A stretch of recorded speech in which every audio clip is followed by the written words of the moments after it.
Idan kana jin raba gardama a harkan kiwon dabbobi, raba gardama a harkan kiwon dabbobi ba wai a labari na ba, no, a harkan kiwon dabbobi idan kana jin ana ce maka raba gardama wato molasses kenan. Zan yi amfani da wannan bidiyon ni ma in gode wa waɗanda suka yi amfani da molasses sakamakon ko kuma in ce sanadiyyata.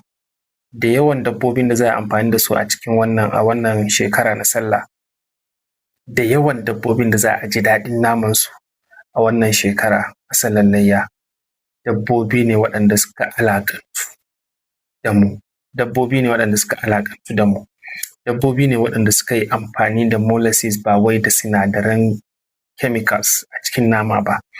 Dabbobi ne waɗanda suka samu ingantaccen kulawa daga koyarwarmu, dabbobi ne waɗanda suke jin daɗi suke mana addu'a. Idan da ba za mu yi layya ba, dabbobin da muka ba da shawara a kiwata su domin a yi layya da su a wannan shekarar, ladan ya ishe mu matsayin layya.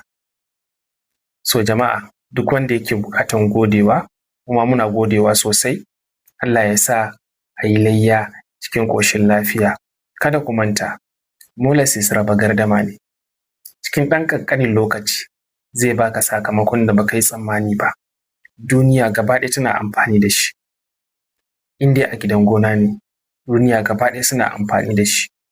Amma tambayan a nan shi ne, wani irin molasses ake amfani da shi? Kasancewar duniya gaba ɗaya tana buƙatan shi, wannan ya ba wa ɓata gari dalilin sa hannu a cikin wannan hannun jarin ta yanda suka tarwatsa shi. To ya kamata a koyaushe a yi taka tsantsan wajen sanin wani irin molasses. Wani molasses ɗin maimakon ya sa dabbobi kuzari ko kuma ya ba su abin da ake buƙata, sai ya sa su gudawa, saboda me? An yi mix na shi kuma bai zama 100% molasses ba.